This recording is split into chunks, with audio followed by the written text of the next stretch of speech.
Bom, pessoal, nessa aula a gente vai ver a definição de função, vamos ver o que é uma função injetiva, sobrejetiva e o mais importante, que é bijetiva, que vai ser importante futuramente quando a gente for falar de função inversa. E nós vamos finalizar com exemplos. Então, partiu?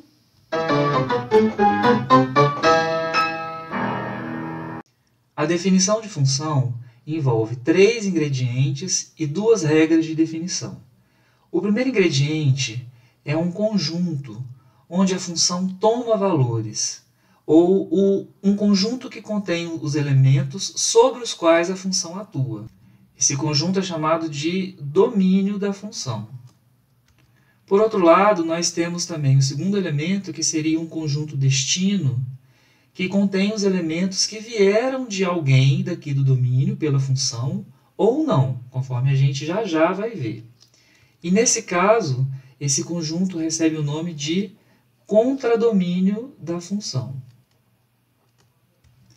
O terceiro elemento é uma lei de formação que me permite associar cada elemento do domínio a um elemento do contradomínio.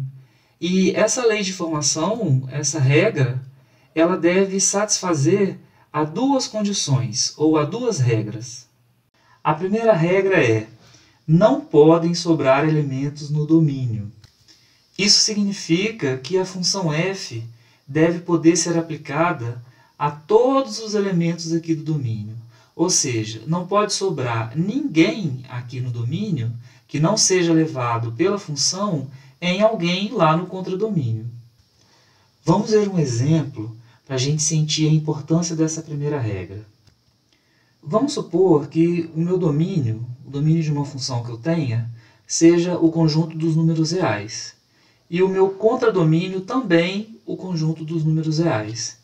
E a regra de associação que eu vou criar aqui, ela é dada da seguinte forma: f de x, onde x é um elemento aqui no domínio da função, é dada por raiz de x.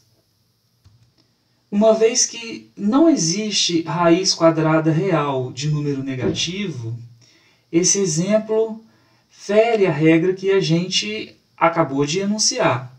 Porque, veja, todos os números negativos que estiverem aqui não vão ser levados pela função em nenhum número aqui no contradomínio.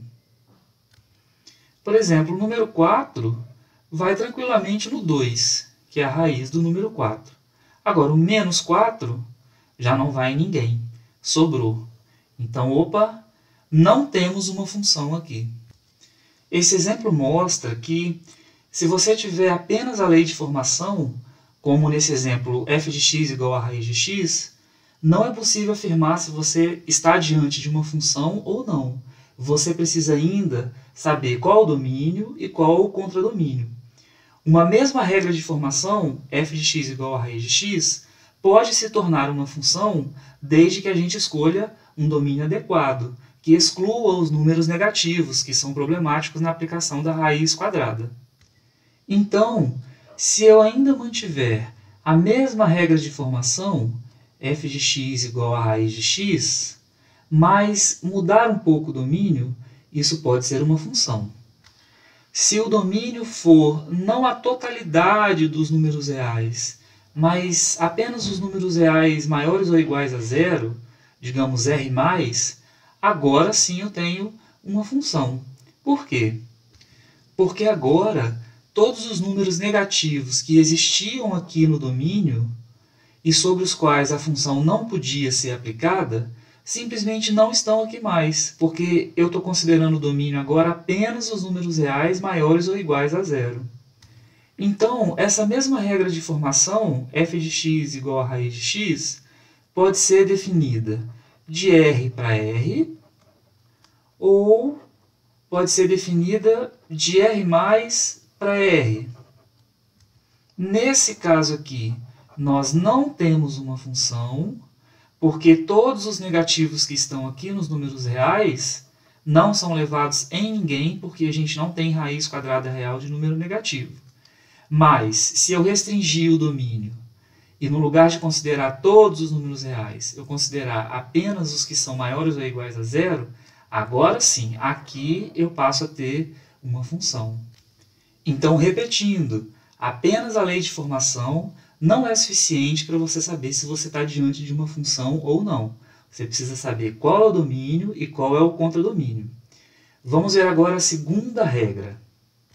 A segunda regra que deve ser satisfeita é que um mesmo elemento aqui do domínio não pode jamais ser levado em dois elementos distintos aqui no contradomínio. Isso aqui é algo que não pode acontecer. Se isso acontecer, a gente não tem uma função. Então, a função deve ser univocamente determinada no domínio. Ou seja, cada elemento do domínio deve ser elevado pela função em um e somente um elemento no contradomínio. Então, relembrando e resumindo, uma função é composta por um conjunto domínio, um conjunto contradomínio, uma regra de associação que me permite associar elementos do domínio aos elementos do contradomínio e duas regras ou duas propriedades que devem ser satisfeitas por essa regra de associação para que eu tenha de fato uma função, que são: não deve sobrar ninguém no domínio, ou seja, a função deve poder ser aplicada a todos os elementos do domínio, e cada elemento do domínio deve ser elevado em um e somente um elemento do contradomínio. Vamos ver então o que seria uma função injetiva. A gente viu que nunca pode acontecer de um mesmo elemento aqui no domínio ser elevado em dois elementos distintos aqui no contradomínio. Isso não pode acontecer. Porém, pode acontecer de dois elementos distintos do domínio serem levados no mesmo elemento aqui no contradomínio. Isso aqui pode acontecer e não descaracteriza a função. Toda vez que nós tenhamos uma regra de formação f que faça isso aqui acontecer, ou seja, que leve dois elementos distintos do domínio no mesmo elemento do contradomínio, nós estamos diante de uma função não injetiva.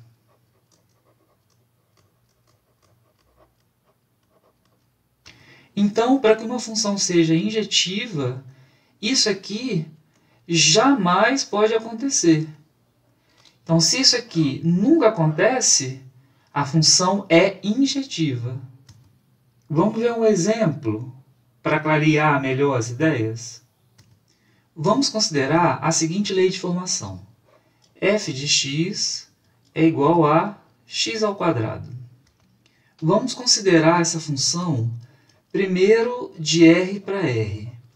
E depois a gente vai ver o que acontece quando ela é considerada de R mais para R. Quando o domínio é formado por todos os números reais, o que acontece? Por exemplo, o número 2 e o número menos 2 são levados. O 2 é levado no 4, porque 2 ao quadrado é 4, e o menos 2 também é levado no número 4, porque menos 2 ao quadrado é 4. Então, ao definir essa função dada por x ao quadrado de R para R, ela não é injetiva, porque ocorreu de dois elementos distintos do domínio serem levados no mesmo elemento aqui no contradomínio. Então, de R para R, nós não temos uma função injetiva. Por outro lado, quando a gente considera o domínio como o R+, ou seja, excluindo todos os números negativos, não acontece mais de dois números diferentes aqui do domínio serem levados no mesmo número no contradomínio. Então, nesse caso, a função aqui sim ela é injetiva. Então, lembre-se, se você tiver uma regra de formação, para saber se se trata de uma função injetiva ou não, você precisa de saber o domínio e o contradomínio. Dependendo do domínio, a mesma regra de formação, a mesma função, pode ser injetiva ou não. Vamos ver agora o que é uma função sobrejetiva. A gente viu que jamais pode ocorrer de sobrar elemento aqui no domínio. Ou seja, não pode ter nenhum elemento aqui no domínio que não tenha sido levado a ninguém pela função, que sobrou aqui. Por outro lado, eu posso ter elementos do contradomínio que sobrem, ou seja, elementos aqui que não vieram de ninguém daqui do domínio. Quando esse caso aqui acontece, de sobrar elementos no contradomínio, a gente diz que essa função não é sobrejetiva, porque para que uma função seja sobrejetiva, não pode sobrar elementos no contradomínio. Todo mundo que está no contradomínio deve ter vindo de alguém lá do domínio. Essa é a hora da gente fazer uma definição essencial que ajuda a entender a noção de sobrejetividade. Quando uma função não é sobrejetiva, sobram elementos aqui no contradomínio que não vieram de nenhum elemento aqui do domínio, né? Eles não há nenhum elemento aqui do domínio que tenha sido levado pela função nesses elementos que sobraram aqui. Por outro lado, eu posso definir dentro de f, dentro do contradomínio, um subconjunto que contém todos os elementos que, esses sim, vieram de alguém aqui do domínio. Ou seja, a minha função f pegou todo o domínio e levou somente nesse conjunto vermelho que está dentro do contradomínio. Este subconjunto do contradomínio aqui, indicado em vermelho, que contém os elementos que vieram de alguém de lá do domínio, é chamado de conjunto imagem da função. Para que uma função seja sobrejetiva, é preciso que não sobre ninguém aqui no contradomínio, ou seja, que esse conjunto imagem abarque todos os elementos do contradomínio, o que é o mesmo que dizer que o conjunto imagem é igual ao contradomínio.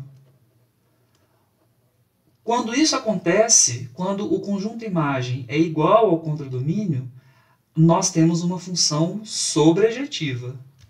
Vamos ver um exemplo de sobrejetividade para clarear as ideias. Vamos considerar a mesma regra de formação de antes, f de x igual a x ao quadrado. Vamos definir o domínio e o contradomínio de duas maneiras diferentes. Primeiro, a gente considera f dada de R para R. Ou seja, o domínio é os números reais inteiros e o contradomínio também todos os números reais. E no segundo momento, a gente vai considerar essa função de R para R+, ou seja, agora no contradomínio a gente excluiu os números negativos. O que acontece? Nesse primeiro caso, eu tenho todos os números negativos aqui no contradomínio sobrando no contradomínio. Porque, por exemplo, o menos 4 que está aqui, qual é o número real que, ao ser elevado ao quadrado, resulta em menos 4? Nenhum. Então, o menos 4 está sobrando aqui no contradomínio, ou seja, a imagem dessa função não é igual ao contradomínio. Então, definida dessa forma, a função não é sobrejetiva. Por outro lado, quando eu tiro todos os negativos aqui do contradomínio, agora sim eu estou fazendo a imagem ser igual ao contradomínio. Não existe nenhum número negativo aqui que sobre, que não tenha vindo de ninguém. Então, nesse caso, a função é sobrejetiva. Vamos então analisar a mesma função, f de x igual a x ao quadrado, em três casos diferentes. Nesse primeiro caso, o gráfico da função é assim: o domínio toda a reta real, o contradomínio toda a reta real, e a gente tem a famosa parábola que todo mundo conhece desenhadinha aqui. O que acontece nesse caso? Ao pegar, por exemplo, o número menos 2 e aqui o número 2, tanto o menos 2 quanto o 2 são levados no número 4. Portanto, definida dessa forma, a função não é injetiva, porque o menos 2 e o 2 lá no domínio foram levados no mesmo número, que é o 4, no contradomínio. Então, isso mostra que, nesse caso, essa função não é injetiva. Ela também não é sobrejetiva. Por quê? Porque todos os números negativos aqui, ó, do contradomínio estão sobrando. Não tem ninguém vindo neles.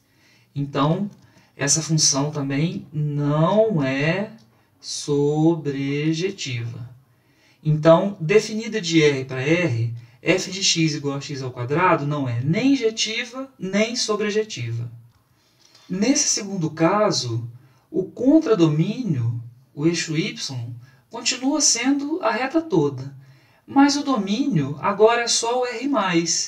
Então eu tenho somente isso aqui, somente a parte positiva do eixo x, o R+. E a parábola agora está aqui, desenhada assim. Nesse caso, a função passou a ser injetiva, porque não existe nenhum número negativo aqui para ir nos mesmos números que os positivos iam. Então, nesse caso, a função é injetiva. Mas ela continua não sendo sobrejetiva, porque todos os negativos no contradomínio continuam sobrando aqui. Então, ela é injetiva, mas não é sobrejetiva. E nesse último caso, agora sim, agora a gente tem somente a parte positiva dos números reais no contradomínio e somente a parte positiva dos números reais no domínio também. Então o gráfico fica assim.